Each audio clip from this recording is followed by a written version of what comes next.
എല്ലാ മച്ചാന്മാരെയും സിനിമാറ്റോഗ്രാഫർ 2.0 സ്വാഗതം ചെയ്യുന്നു. വിജയ് ഫാൻസ് എല്ലാം ഒരുപാട് കാത്തിരുന്ന ഗോട്ട് എന്ന് പറയുന്ന മൂവിന്റെ എക്സ്പ്ലനേഷൻ ആണ് ഇന്ന് നമ്മൾ നോക്കുന്നത്. അപ്പൊ വൺ ലൈനർ ഒന്നും പറഞ്ഞ് നിങ്ങളെ ബോർ അടിപ്പിക്കുന്നില്ല, നമുക്ക് ഡയറക്റ്റ് ആയിട്ട് സ്റ്റോറിയിലേക്ക് പോവാം.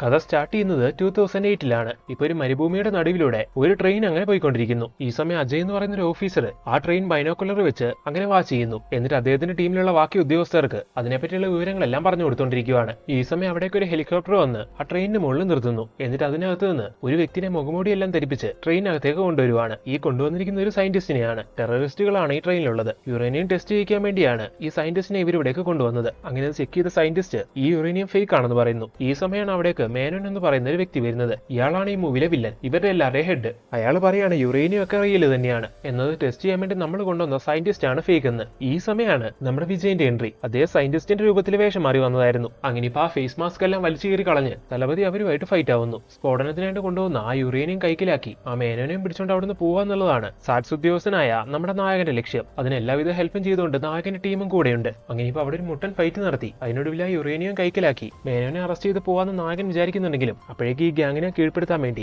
ഇവര് സെറ്റ് ചെയ്ത ബോംബുകളെല്ലാം അവിടെ ബ്ലാസ്റ്റ് ആവാൻ തുടങ്ങുന്നു. അങ്ങനെ ട്രെയിൻ മുഴുവൻ പൊട്ടിച്ചെതറുന്നാവുന്ന സമയത്ത് നായകനും അവന്റെ ടീമും സാഹസികപരമായിട്ട് അവിടെ രക്ഷപ്പെടുവാണ്. അങ്ങനെ ആ ട്രെയിനിൽ സ്ഫോടനം നടക്കുന്ന സമയം മേനോനും അയാളുടെ ആൾക്കാരും അതിനകത്തുള്ളതായിട്ട് കാണിക്കുന്നു. ഈ സമയത്താണ് ഗോട്ട് എന്ന് പറയുന്ന മൂവിന്റെ ടൈറ്റിൽ എഴുതി കാണിക്കുന്നത്. അടുത്ത സീനിൽ നമ്മുടെ നായകനും അവന്റെ ടീമും അവരുടെ വിജയം ഒരു സോങ്ങിലൂടെ ആഘോഷിക്കുന്നതായിട്ട് കാണിക്കുന്നു. അങ്ങനെ ആഘോഷമെല്ലാം കഴിഞ്ഞ് നായകൻ വീട്ടിലേക്ക് കുറച്ച് ലേറ്റ് ആയിട്ടാണ് വരുന്നത്. ഭാര്യ അറിയാതെ കയറി കിടന്നുറങ്ങാന്ന് നായകൻ വിചാരിക്കുന്നുണ്ടെങ്കിലും നായകൻ വന്നത് ഭാര്യ അറിയുന്നു. കുടിച്ചു വന്നുകൊണ്ട് ഭാര്യ ദേഷ്യത്തിലാന്ന് അറിയുന്ന സമയം ഐ എം റിയലി സോറി, കുടിച്ചു വരില്ല എന്നൊക്കെ പറഞ്ഞ് എങ്ങനെയോ ഭാര്യനെ സമാധാനിപ്പിച്ച് നായകൻ ആ സീൻ ഒതുക്കുന്നു. അടുത്ത ദിവസം രാവിലെ ഒന്നും അറിയാത്ത പോലെ നമ്മുടെ നായകൻ അതിരാവിലെ എഴുന്നേറ്റ് കുളിച്ച് റെഡിയായി പൂജാമുറി കയറി പൂജയൊക്കെ ചെയ്യുന്നു. ഇന്നലത്തെ കാര്യങ്ങളെ പറ്റി ഭാര്യ ചോദിക്കാതിരിക്കാനും ആ സീൻ എങ്ങനെയോ ഒഴിവാക്കാൻ വേണ്ടിയാണ് നായകൻ ഇങ്ങനെയെല്ലാം ചെയ്യുന്നത്. നായകന്റെ വീട്ടിൽ നായകന്റെ ഭാര്യയും അവർക്കൊരു ചെറിയ മകനും ഉണ്ട്. ജീവൻ എന്നാണ് മകന്റെ പേര്. അത് കൂടാതെ നായകന്റെ ഭാര്യ ഇപ്പൊ പ്രഗ്നന്റ് ആണ്. പിറക്കാൻ പോകുന്ന കുഞ്ഞ് പെൺകുഞ്ഞാവണമെന്നാണ് നായകന്റെ ആഗ്രഹം. എന്നാൽ ഒരു ആൺകുഞ്ഞാവണമെന്നാണ് നായകന്റെ ആഗ്രഹം. അങ്ങനെ സന്തോഷമായിട്ട് മുന്നോട്ട് പോയിക്കൊണ്ടിരിക്കുന്ന ഒരു കുടുംബമാണ് നായകന്റേത്. എന്നാൽ നായകൻ ഒരു സാറ്റ്സ് ഏജന്റ് ആണെന്നുള്ള കാര്യങ്ങളൊന്നും നായികയ്ക്ക് അറിയത്തില്ല. അടുത്ത സീനിൽ നായകന്റെ കൊളീഗായ സുനിലിന്റെ ഫാമിലി കാണിക്കുന്നു.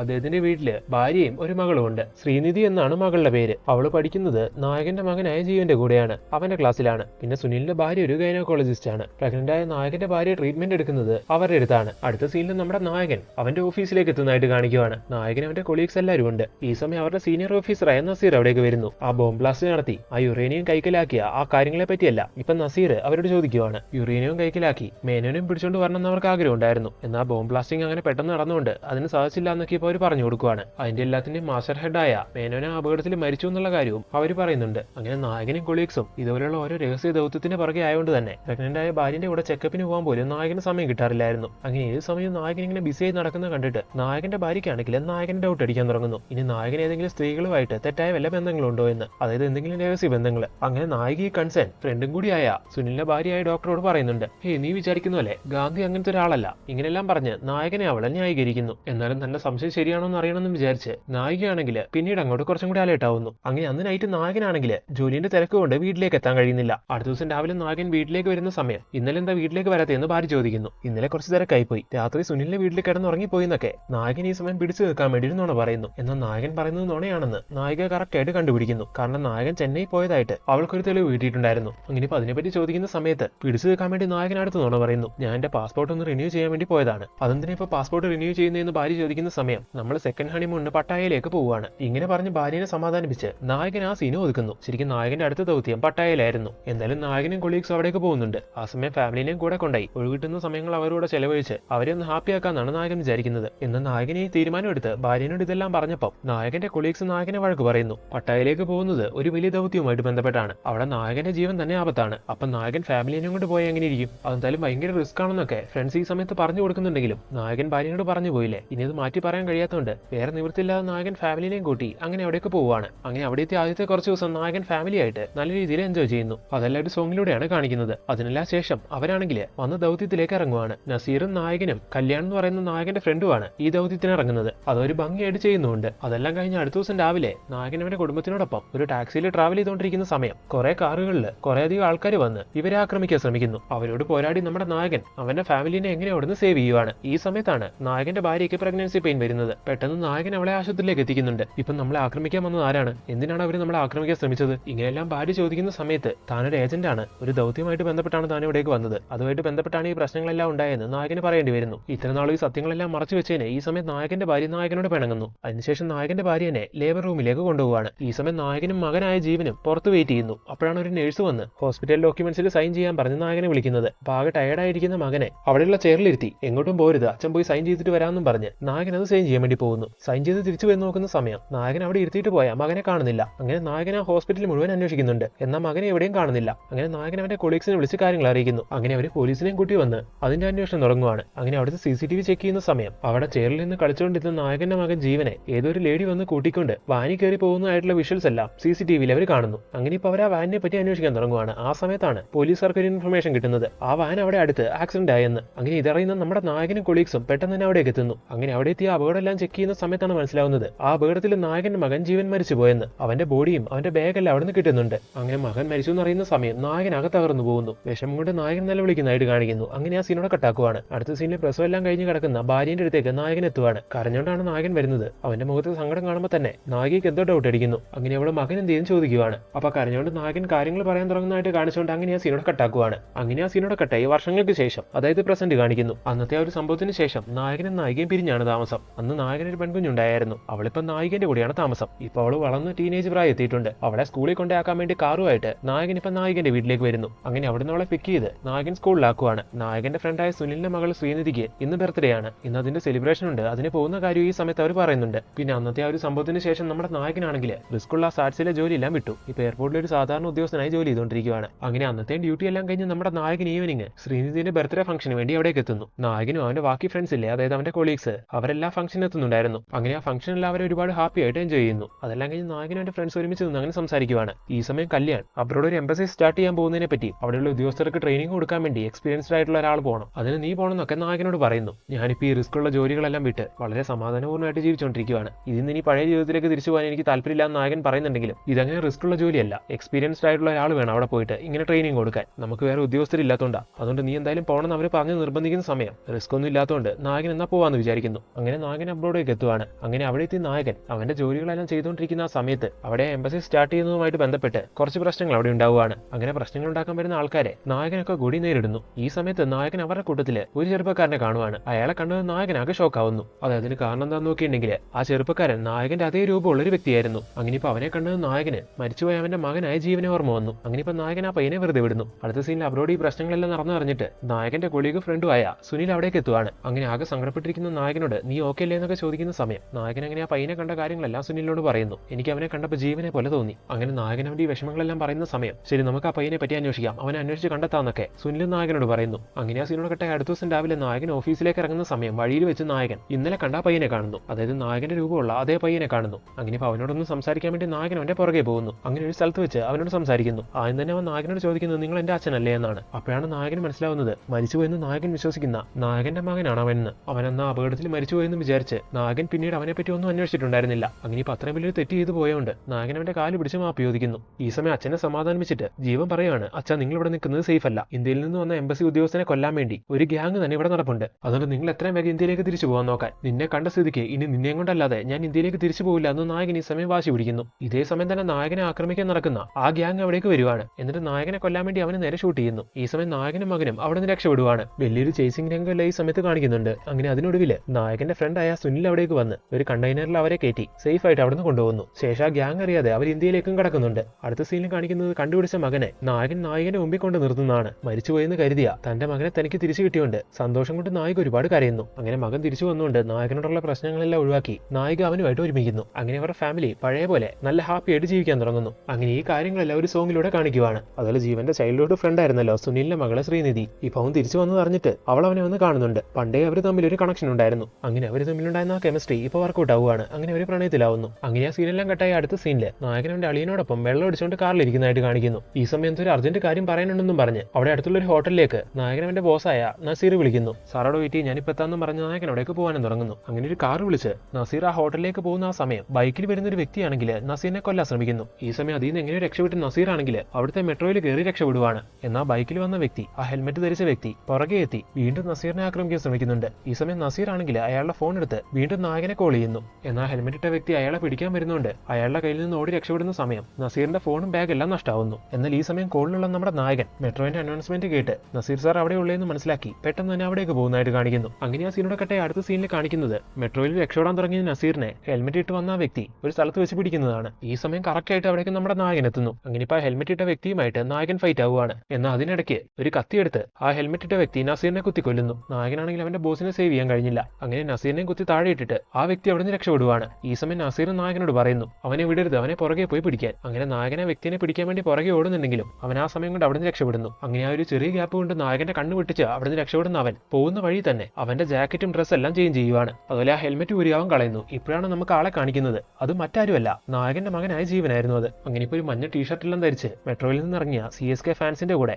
ജീവൻ അങ്ങനെ അച്ഛൻ കാണാതെ മുങ്ങുന്നു. ഈ സമയത്താണ് മൂവിന്റെ ഇന്റർവ്യൂവിൽ വരുന്നത്. അടുത്ത സീനിൽ കാണിക്കുന്നത് മരിച്ചുപോയ നസീറിന്റെ ശവസംസ്കാര ചടങ്ങുകളാണ്. അതിൽ പങ്കെടുക്കാൻ വേണ്ടി ഒന്നും അറിയാത്തവരെ വരുവാണ് ഈ സമയം. നമ്മുടെ ജീവൻ നസീർ സാറിനെ കൊന്നവനെ ഏത് വിധേനയും പിടികൂടണം, അവനെ എന്നിട്ട് എനിക്ക് തന്നെ കൊല്ലണം എന്നൊക്കെ ഈ സമയത്ത് നായകനാണെങ്കിൽ അവന്റെ കൊളീഗ്സിനോട് സംസാരിച്ചുകൊണ്ട് നിൽക്കുന്നു. ഈ സമയം നായകന്റെ ഫോണിൽ ഒരു ബഗ് വെച്ച് ഇതെല്ലാം ജീവനും കേൾക്കുന്നുണ്ട്. നസീർ സാർ എന്നോട് എന്തോ ഒരു സീരിയസ് ആയിട്ടുള്ള കാര്യം പറയാൻ ആഗ്രഹിച്ചിരുന്നു എന്നത് ഞാൻ അറിയാതിരിക്കാൻ വേണ്ടിയാണ് ഞാൻ എത്തുന്നതിന് മുമ്പേ നസീർ സാറിനെ ആ കില്ലർ കൊന്നു കളഞ്ഞത്. ഏത് വിധേനയും എനിക്കത് കണ്ടെത്തണം, അതുകൊണ്ട് ഞാൻ സ്ക്വാഡിലേക്ക് തിരിച്ചു വരുവാണെന്ന് ഈ സമയം നായകൻ അവന്റെ സീനിയർ ഉദ്യോഗസ്ഥനോട് പറയുന്നു. നായകൻ ഇതിന് സീനിയർ ഉദ്യോഗസ്ഥൻ പെർമിഷനും കൊടുക്കുവാണ്. അങ്ങനെ വർഷങ്ങളായിട്ട് നായകൻ മാറി നിന്ന ആ ജോലിയിലേക്ക് നായകൻ തിരിച്ചെത്തുന്നു. ആ കില്ലർ ആക്രമിക്കാൻ വേണ്ടി വന്ന സമയം ഓടി രക്ഷപ്പെടുന്നതിനിടയിൽ നസീറിന്റെ ബാഗും ഫോണെല്ലാം മിസ്സായെന്ന് പറയുന്നുണ്ടായിരുന്നല്ലോ. അത് ജീവന്റെ കൂടെയുള്ള ഒരാളുടെ അടുത്ത് കിട്ടിയിട്ടുണ്ടായിരുന്നു. എന്നാൽ അയാളുടെ കയ്യിൽ നിന്നും അതൊരു കള്ളം മോഷ്ടിച്ചുകൊണ്ട് പോയി. അങ്ങനെ ഇപ്പൊ ആ കാര്യം ജീവനോട് അയാൾ പറയുന്ന സമയം ജീവനാണെങ്കിൽ അയാളെ തല്ലുന്നു. ഇത്ര കെയർലെസ് ആയിട്ടാണോ നീ ഇതെല്ലാം ഡീൽ ചെയ്യുന്നത്? എന്നെ പറ്റിയുള്ള ഒരുപാട് ഡോക്യുമെന്റ്സ് നസീർ ആ ഫോണിൽ സേവ് ചെയ്ത് വെച്ചിട്ടുണ്ടായിരുന്നു. അതിന്റെ അച്ഛനെ കാണിക്കാൻ വേണ്ടി അയാൾ പോയോണ്ടാണല്ലോ അയാളെ നമ്മൾ കൊന്നു കളഞ്ഞത്. അപ്പൊ അങ്ങനെയുള്ള അത്ര ഇമ്പോർട്ടന്റ് ആയ ഫോൺ എന്റെ അച്ഛന്റെ അടുത്ത് അങ്ങനെ കിട്ടിയാ പിന്നെ എല്ലാം തീർന്നു,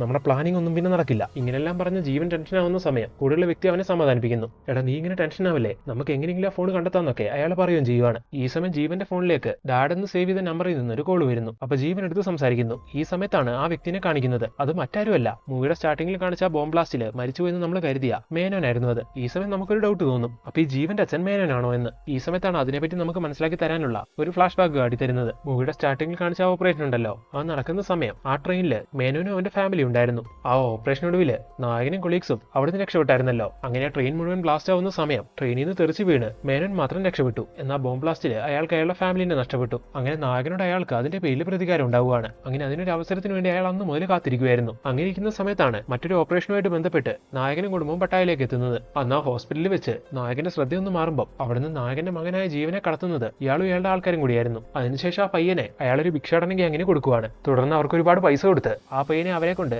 അയാൾ ഒരുപാട് ടോർച്ചർ ചെയ്യിപ്പിക്കുന്നു. അങ്ങനെ ആ പയ്യൻ അവരെ കൊണ്ട് ആകെ ബുദ്ധിമുട്ടി നിൽക്കുന്ന സമയം ഒരു രക്ഷകനെ പോലെ വന്ന് അവരിൽ നിന്ന് അയാൾ അവനെ സേവ് ചെയ്യുന്നു. അങ്ങനെ അവന്റെ മനസ്സിൽ അയാൾക്കൊരു നല്ല ഇംപ്രഷൻ അയാൾ ഉണ്ടാക്കിയെടുക്കുന്നു. മുന്നേ നിന്റെ അച്ഛനെയും അമ്മേനെയൊക്കെ നിനക്ക് ഓർമ്മയുണ്ടോ എന്ന് ചോദിക്കുന്ന സമയം ഇത്രയും നാൾ അവൻ കുറെ ടോർച്ചറിങ് എല്ലാം അനുഭവിച്ചായിരുന്നല്ലോ, അതിന്റെ പുറത്ത് അവനവന്റെ പാസ്റ്റ് എല്ലാം മറന്നുപോയിരുന്നു. അങ്ങനെ എനിക്കൊന്നും ഓർമ്മയില്ല എന്ന് അവൻ പറയുന്ന സമയം അങ്ങനെയാണെങ്കിൽ ഇന്ന് മുതൽ ഞാനാണ് നിന്റെ അച്ഛനെന്ന് പറഞ്ഞ് അയാൾ അയാളുടെ മകനെ പോലെ അവനെ വളർത്താൻ തുടങ്ങുന്നു. അവന് വേണ്ട സുഖവും സൗകര്യങ്ങളെല്ലാം കൊടുത്ത് നല്ല രീതിയിൽ അവനെ വളർത്തുവാണ് അയാൾ. അതുപോലെ അന്ന് ആ ബോംബ് ബ്ലാസ്റ്റിൽ മരിച്ചുപോയ സഞ്ജയ് എന്ന് പറയുന്ന അയാളുടെ മകന്റെ പേരും അയാൾ അവനിടുവാണ്. അങ്ങനെ സഞ്ജയ് എന്ന പേരിൽ മേനോന്റെ മകനായിട്ട് നമ്മുടെ ജീവൻ അങ്ങനെ വളർന്നു വരുന്നു. ഒരു മോശപ്പെട്ട വ്യക്തി വളർത്തി വരുന്നതുകൊണ്ട് തന്നെ അവനൊരു ബാഡ് ക്യാരക്ടറായി മാറുവാണ്. അങ്ങനെ അവൻ വളർന്ന് ടീനേജ് പ്രായമെത്തുന്നു. അങ്ങനെ ഇരിക്കുന്ന സമയത്ത് മേനോൻ പെട്ടെന്ന് സൂയിസൈഡിന് ശ്രമിക്കുവാണ്. ഇതുകൊണ്ട് അവിടേക്ക് വരുന്ന ജീവൻ ഇനി നമുക്ക് ഇവനെ സഞ്ജയ് എന്ന് വിളിക്കാം. അച്ഛനായ മേനോനോട് കാര്യം ചോദിക്കുന്നു. എന്നെ അന്ന് അത്രയധികം ദ്രോഹിച്ച് എന്റെ ഫാമിലിനെ ഇല്ലാതാക്കിയ ആൾക്കാരെയല്ല ഞാൻ കണ്ടെത്തി. ഇത് കേൾക്കുന്ന സഞ്ജയ് എക്സൈറ്റഡ് ആവുന്നു. അവരെ കണ്ടെത്തിയെങ്കിൽ അച്ഛൻ മരിക്കുവാണ് വേണ്ടത്, അവരെ കൊല്ലുവല്ലേ വേണ്ടത്? ഇങ്ങനെ അവൻ ചോദിക്കുന്ന സമയം എന്നെ അന്ന് അത്രയധികം ദ്രോഹിച്ച് എന്റെ ഫാമിലിനെ ഇല്ലാതാക്കിയത് ഒരു ഇന്ത്യൻ ഓഫീസറായ ഗാന്ധി എന്ന് പറയുന്നൊരു വ്യക്തിയായുള്ള ആൾക്കാരുമാണ്. ഇവിടെ പ്രശ്നം എന്തെന്നാ ആ ഗാന്ധി എന്ന് പറയുന്ന വ്യക്തിയാണ് നിന്റെ ബയോളജിക്കൽ ഫാദർ. എന്റെ ഫാമിലിനെ ഇല്ലാതാക്കിയ ആൾക്കാരോട് നിന്നെ വെച്ച് പ്രതികാരം വീട്ടാന്നായിരുന്നു ഞാൻ വിചാരിച്ചത്. എന്നാൽ നിന്റെ ബയോളജിക്കൽ ഫാദർ ആണെന്ന് മനസ്സിലാക്കിയതിന് ശേഷം എങ്ങനെയാണ് നിന്നെ കൊണ്ട് ഞാനത് ചെയ്യിക്കുക? എനിക്കതിന് കഴിയില്ല എന്നൊക്കെ പറഞ്ഞ് അയാളെ സൂയിസൈഡ് ഡ്രാമ നടത്തിയതാണ്. ആ ഭിക്ഷാടനക്കാരിലേക്ക് ഞാൻ എത്തിയതിനു ശേഷം എത്രമാത്രം ടോർച്ചറിങ് ഞാൻ അനുഭവിച്ചതെന്ന് എനിക്ക് നന്നായിട്ട് അറിയാം. അവിടെ തന്നെ രക്ഷിക്കാൻ വേണ്ടി എന്റെ ഈ ബയോളജിക്കൽ ഫാദർ വന്നിട്ടില്ല. അവിടുന്ന് എന്റെ അടുത്തേക്ക് വന്ന് എനിക്കൊരു പുതിയ ലൈഫ് തന്നത് നിങ്ങളാണ്. സോ എന്റെ ബയോളജിക്കൽ ഫാദറായ ആളായിരിക്കും, പക്ഷെ ഞാൻ എന്റെ അച്ഛനായിട്ട് കാണുന്നത് നിങ്ങളെയാണ്. സോ നിങ്ങളുടെ പ്രതികാരമാണ് എന്റെയും പ്രതികാരം. അതുകൊണ്ട് നമ്മൾ പ്ലാൻ ചെയ്ത പോലെ ഗാന്ധി എന്ന് പറയുന്ന ആളെ നമ്മൾ കൊല്ലും. അച്ഛന് വേണ്ടി ഞാൻ ചെയ്യുമെന്ന് ഈ സമയം സഞ്ജയ് പറയുന്നു. അപ്പൊ താൻ വിചാരിച്ച പോലെ കാര്യങ്ങളെല്ലാം ഭംഗിയായി നടന്നു വരുന്നുണ്ടെന്നുള്ള രീതിയിൽ ചിരിച്ചോണ്ട് ഈ സമയം മേനോനാണെങ്കിൽ സഞ്ജയനെ കെട്ടിപ്പിടിക്കുന്നു. കണ്ടില്ല, അങ്ങനെ പ്ലാൻ ചെയ്താണ് നായകൻ അബറോഡേക്ക് എത്തിയ സമയം അവന്റെ കൂടെ സഞ്ജയ് അവന്റെ മകൻ ജീവനെ പോലെ ഇന്ത്യയിലേക്ക് എത്തിയത്. അങ്ങനെ ഇപ്പൊ ആ ഫ്ലാഷ് ബാക്ക് എല്ലാം കിട്ടായി പ്രസന്റിലേക്ക് വരുന്നു. നായകൻ സ്ക്വാഡിലേക്ക് റീജോയിൻ ചെയ്തായിരുന്നല്ലോ. ഇപ്പൊ നസീർ സാറിന്റെ കൊലക്കേസിനെ പറ്റിയെല്ലാം അവർ അന്വേഷിക്കാൻ തുടങ്ങുന്നു. കില്ലർ വന്ന ബൈക്കിന്റെ ഡീറ്റെയിൽസും അതിനെ നഷ്ടപ്പെട്ടു പോയ നസീർ സാറിന്റെ ഫോണും അങ്ങനെ എല്ലാവരും അന്വേഷിക്കുവാണ്. അങ്ങനെ നായകന്റെ ഗ്യാങ് നസീർ സാറിന്റെ ഫോൺ ഇപ്പൊ എവിടെയുള്ള എന്നുള്ള കാര്യം ട്രേസ് ചെയ്ത് കണ്ടെത്തുന്നു. ഇതേ ഇതേ സമയം തന്നെ സഞ്ജയിന്റെ കൂടെയുള്ള അവന്റെ ആ ഫ്രണ്ട് ഇല്ലേ, അയാൾ ഒരു ഹാക്കർ ആയിരുന്നു. അയാൾ ഇപ്പോൾ ഫോൺ എവിടെയുള്ള എന്നുള്ള കാര്യം കറക്റ്റ് ആയിട്ട് കണ്ടുപിടിക്കുന്നുണ്ട്. അതൊന്ന് ആ വ്യക്തിന്റെ കയ്യിൽ നിന്ന് മോഷ്ടിച്ചുകൊണ്ട് പോയത് ഡയമണ്ട് ബാബു എന്ന് പറയുന്നൊരു കള്ളനായിരുന്നു. അയാളെ പറ്റി അറിഞ്ഞതും നമ്മുടെ നായകനും ഗ്യാങ് നേരെ അയാളെ വിളിച്ചിട്ട് ആ ഫോൺ ആവശ്യപ്പെടുന്നു. ഈ ഫോൺ ഞാൻ അടിച്ചുകൊണ്ട് പോകുന്നതാണ്, സോ ഈ ഫോൺ ഒരു 50,000 തരുവാണെങ്കിൽ ഈ ഫോൺ വിട്ടു തന്നേക്കാം അയാൾ പറയുന്നു. ശരി, ഡീൽ ഉറപ്പിച്ചു, നിങ്ങൾ പറയുന്ന പണം തന്നേക്കാം, അത് എത്ര വേഗം കിട്ടണമെന്ന് പറയുന്ന സമയം അങ്ങനെയാണെങ്കിൽ അവിടെ അടുത്ത് തന്നെയുള്ള ഗാന്ധി മണ്ഡപത്തിലേക്ക് പൈസ ആയിട്ട് വാ, ഫോൺ ഞാൻ തരാമെന്നും പറഞ്ഞ് ഡയമണ്ട് ബാബു കോൾ കട്ട് ചെയ്യുന്നു. ഇതേ സമയം തന്നെ നായകൻ അയാളോട് സംസാരിക്കുന്ന ഈ കാര്യങ്ങളെല്ലാം നായകന്റെ ഫോൺ ട്രാക്ക് ചെയ്ത് സഞ്ജയും കേൾക്കുന്നുണ്ടായിരുന്നു. അങ്ങനെ നായകൻ കോൾ കട്ടാക്കിയതിനു ശേഷം സഞ്ജയ് ആണെങ്കിൽ ഡയമണ്ട് ബാബുവിനെ കോൾ ചെയ്ത് ഗാന്ധി നിനക്ക് 50,000 തരാന്നല്ലേ പറഞ്ഞത്, ഇപ്പൊ വിളിക്കുന്നത് നെഹ്റുവാണ്, ആ ഫോൺ എനിക്ക് തരുവാണെങ്കിൽ 50,000 അല്ല 1,00,000 തരാമെന്ന് പറയുന്നു. പൈസ കൂടുതൽ കിട്ടുമെന്ന് അറിയുന്ന സമയത്ത് ഡയമണ്ട് ബാബു ഇവരുടെ ഡീലിന് ഓക്കെ പറയുന്നു. അങ്ങനെ അവരോട് മറ്റൊരു ലൊക്കേഷൻ പറഞ്ഞ് അവിടേക്ക് വാ, അവിടെ എത്തുമ്പോൾ ഫോൺ തരാമെന്ന് പറയുകയാണ്. അങ്ങനെ ഡയമണ്ട് ബാബു അവിടേക്ക് എത്തുന്നുണ്ട്. ഈ സമയം അയാൾ പറഞ്ഞതിനനുസരിച്ച് ഗാന്ധി മണ്ഡപത്തിൽ വന്നു നിൽക്കുന്ന നമ്മുടെ നായകനും അജയും അയാളെ അത്ര നേരമായിട്ടും കാണാത്തുണ്ട് അയാളെ കോൾ ചെയ്യുന്നു. അപ്പൊ അയാൾ പറയാണ് വേറൊരു നെഹ്റു എന്നെ വിളിച്ചിട്ട് 1,00,000 തരാമെന്ന് പറഞ്ഞു, അതുകൊണ്ട് ഫോൺ ഞാൻ അയാൾക്ക് കൊടുക്കാൻ പോവാണെന്ന്. ഇത് കേട്ടത് നായകൻ മനസ്സിലാവുന്നു അതാ കില്ലറാണെന്ന്. അങ്ങനെ നായകൻ ഡയമണ്ട് ബാബുവിനോട് കാര്യങ്ങളെല്ലാം ചെറുതായിട്ടൊന്ന് പറഞ്ഞു കൊടുക്കുന്നു. ആ ഫോൺ സ്വന്തമാക്കാൻ വേണ്ടിയാണ്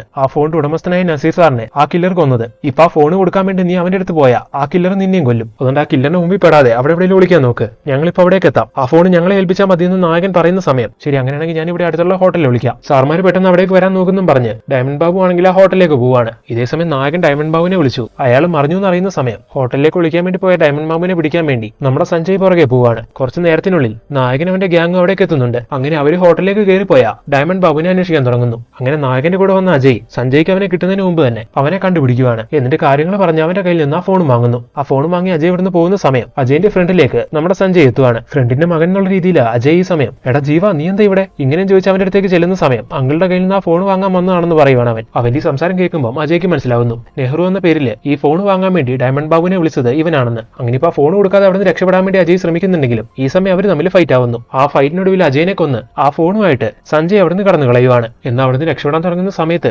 നായകന്റെ മുമ്പിൽ അവൻ ചെന്ന് ചാടുന്നുണ്ട്. ജീവ നീ എന്താ ഇവിടെയെന്ന് നായകൻ ചോദിക്കുന്ന സമയം ഞാൻ ശ്രീനിധിനോടൊപ്പം ഒരു പാർട്ടിക്ക് വന്നതാണെന്നും പറഞ്ഞ് അവൻ ആ ഒരു രീതിയിൽ നായകനൊരു സംശയം തോന്നാതെ അവിടുന്ന് രക്ഷപ്പെടുകയും ചെയ്യുന്നു. ഈ സമയത്ത് ഒരു സോങ്ങും കാണിക്കുവാണ്. അടുത്ത സീനിൽ നമ്മുടെ നായകനെയും ബാക്കി 2 ഫ്രണ്ട്സിനെയും കാണിക്കുന്നു. അജയ് മരിച്ചതിന്റെ സങ്കടത്തിലാണ് അവര്. ഇതിപ്പോ 2ാമത്തെ പ്രാവശ്യമാണ് ആ കില്ലർ നായകന്റെ കയ്യിൽ നിന്ന് വഴുതി പോകുന്നത്. ഇനി ഒരിക്കൽ കൂടി അങ്ങനെ നടന്നുകൂടാ, എന്ത് വിധേനയും അവനെ പിടികൂടണമെന്നൊക്കെ നായകൻ ഈ സമയത്ത് പറയുന്നു. അതുപോലെ ജീവൻ നാട്ടിലേക്ക് എത്തിയതിനു ശേഷമാണ് ഇതുപോലത്തെ പ്രശ്നങ്ങളെല്ലാം ഉണ്ടാവാൻ തുടങ്ങിയത്. മിക്കവാറും അന്ന് അബ്രോഡ് പ്രശ്നം ഉണ്ടാക്കിയ ആ ഗ്യാങ്ങിലെ ആൾക്കാരായിരിക്കും ഇതിന് കാരണമെന്നും നായകൻ ഈ സമയം ഫ്രണ്ട്സിനോട് പറയുന്നു. അതുപോലെ അന്ന് അബ്രോഡ് വെച്ച് പ്രശ്നം ഉണ്ടാക്കിയ ആ ആൾക്കാരുടെ കൂട്ടത്തിലെ ഒരു വ്യക്തിനെ അയാളുടെ പേര് അബ്ദുൾ എന്നായിരുന്നു. അയാളെ പറ്റി അന്വേഷിച്ച് അയാളെ എത്രയും വേഗം കണ്ടെത്താൻ വേണ്ടി നായകൻ പോലീസ് ഫോഴ്സിനെ നിയമിക്കുന്നുണ്ടായിരുന്നു. ഈ സമയത്ത് ഇവരെ കണ്ടെത്താൻ ശ്രമിക്കുന്ന അബ്ദുൾ എന്ന് പറയുന്ന വ്യക്തി ഷിപ്പ് യാർഡിൽ കള്ള പാസ്പോർട്ട് വഴി എത്തിച്ചേർന്നെന്നുള്ള കാര്യം നായകനെ പോലീസുകാരെ അറിയിക്കുകയാണ്. ഇതറിഞ്ഞത് നായകൻ കല്യാണിനെയും സുനിലിനെയും കൂട്ടി അവിടേക്ക് പോവുകയാണ്. പോകുന്ന വഴിക്ക് നായകനെ ഈ കാര്യം വീട്ടിലുള്ള ജീവനെ വിളിച്ചറിയിക്കുന്നുണ്ട്. ഇതറിയുന്ന സമയത്ത് അവൻ ആകെ ഷോക്കാവുന്നു. കാരണം അബ്ദുൾ അയാളുടെ കുറച്ച് ആൾക്കാരും പിന്നെ അവരുടെ കൂടെ ഇവരുടെ ഹെഡായ മേനോനും അവിടേക്ക് വന്നിട്ടുണ്ടായിരുന്നു. നായകൻ എങ്ങനെ അവിടേക്ക് പോയി അബ്ദുളിന്റെ കൂടെ മേനോനെയും കൂടി കണ്ട കാര്യങ്ങൾ ഏകദേശം നായകന് മനസ്സിലാവും.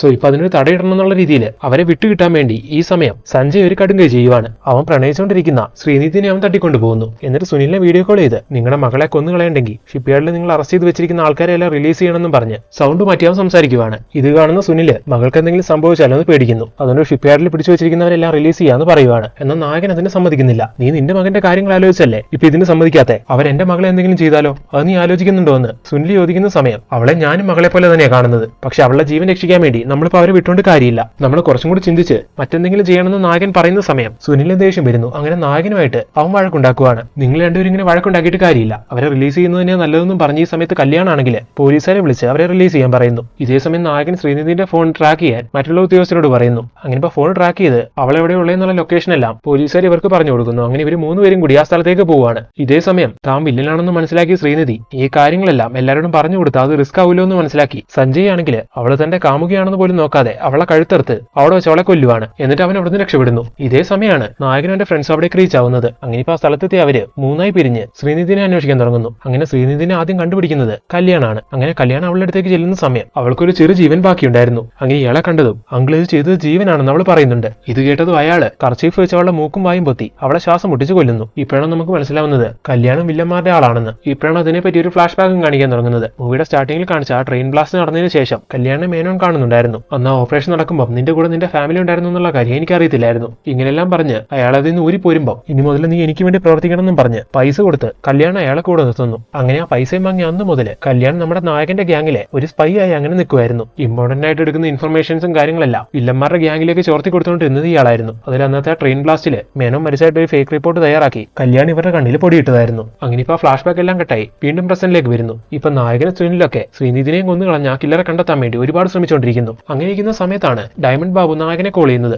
സാർ, നസീർ സാറിന്റെ ഫോൺ ഞാൻ മറ്റൊരാളുടെ കയ്യിൽ നിന്ന് മോഷ്ടിച്ചു എന്ന് പറഞ്ഞില്ലേ, അയാൾ ഇതായി ഇപ്പൊ എന്റെ കൺമുമ്പിലുണ്ട്. ഇങ്ങനെ ഡയമണ്ട് ബാബു പറയുന്ന സമയം ലൊക്കേഷൻ എല്ലാം ചോദിച്ചു മനസ്സിലാക്കി നായകൻ അവിടേക്ക് എത്തുവാണ്. അങ്ങനെ ഡയമണ്ട് ബാബു നായകനും ടീംസിനും ആ വ്യക്തിനെ കാട്ടിക്കൊടുക്കുന്നു. ശേഷം നായകനും ടീമും അയാളെ ഫോളോ ചെയ്യാനും അയാളുടെ നീക്കങ്ങളെല്ലാം മനസ്സിലാക്കാൻ വേണ്ടി അയാളുടെ റൂമെല്ലാം പരിശോധിച്ച് അവിടെ ക്യാമറ സെറ്റ് ചെയ്യുകയൊക്കെ ചെയ്യുന്നു. ഇതേസമയം സഞ്ജയിനെയും മേനോനെയും അയാളുടെ ആൾക്കാരെ എല്ലാം കാണിക്കുവാണ്. അവരിപ്പോ വിചാരിച്ചാൽ കാര്യങ്ങളെല്ലാം ഭംഗിയായിട്ട് പോകുന്നുണ്ടല്ലോ, അതിന്റെ ഒരു സെലിബ്രേഷൻ എന്നുള്ള രീതിയിൽ അവരിപ്പോ ഒരു ആഘോഷം നടത്തുന്നു. അങ്ങനെ ഇതൊരു സോങ്ങിലൂടെ കാണിക്കുവാണ്. ആ സോങ്ങിനൊടുവില് സഞ്ജയ് അബ്ദുൾ എന്ന് പറയുന്ന അവരുടെ കൂടെയുള്ള വ്യക്തിയിലെ അയാളെ കുത്തിക്കൊല്ലുന്നു. ഇത് കാണുന്ന സമയത്ത് മേനോൻ നീ എന്തിനെ ചെയ്തേന്ന് ചോദിക്കുവാണ്. അച്ഛാ, ഗാന്ധി അബ്ദുൾ അങ്കിളിനെ അബ്രോഡ് വെച്ച് കറക്റ്റ് മനസ്സിലാക്കിയതാണ്. അബ്ദുൾ അങ്കിളിനെ ട്രാക്ക് ചെയ്താണ് ഷിപ്പ്യാർഡിലെത്തിയ നിങ്ങളെ അവർ പിടികൂടിയത്. സോ ഇനി അബ്ദുൾ അങ്കിൾ ജീവിച്ചിരുന്ന നമുക്ക് എല്ലാവർക്കും ബുദ്ധിമുട്ടാവും. അതുകൊണ്ട് അബ്ദുൾ അങ്കിളിനെ ഞാൻ കൊന്നേന്നും പറഞ്ഞ് സഞ്ജയ് ആ സീൻ ഒതുക്കുന്നു. അടുത്ത ദിവസം സഞ്ജയ് ആണെങ്കിൽ നായകനും ഗ്യാങ് ഫോളോ ചെയ്യുന്ന അവന്റെ ഫ്രണ്ടില്ലേ അയാളെ മീറ്റ് ചെയ്യാൻ വേണ്ടി വരുവാണ് ഒരു സ്ഥലത്തേക്ക്. ഈ സമയം അവനെ ഫോളോ ചെയ്ത് വരുന്ന നായകനും ഗ്യാങ്ങും സഞ്ജയ് അവനെ മീറ്റ് ചെയ്യുന്നത് കാണുന്നു. അങ്ങനെ നായകൻ മനസ്സിലാക്കുവാണ് തന്റെ മകൻ ജീവന് വില്ലന്മാരുടെ ഗ്യാങ്ങിലുള്ള ആളാണെന്ന്. അങ്ങനെ ഇപ്പൊ നായകനും ഗ്യാങ്ങും അവിടെ വെച്ച് സഞ്ജയിനെ പിടികൂടുന്നു. അടുത്ത സീനില് ഇൻവെസ്റ്റിഗേഷൻ റൂമിലേക്ക് എത്തിച്ച് അവനെ അവിടെ വെച്ച് ചോദ്യം ചെയ്യുവാണ്. ഉദ്യോഗസ്ഥരെ തെറ്റിദ്ധരിപ്പിക്കാൻ വേണ്ടി ഈ സമയം സഞ്ജയ് ആണെങ്കിൽ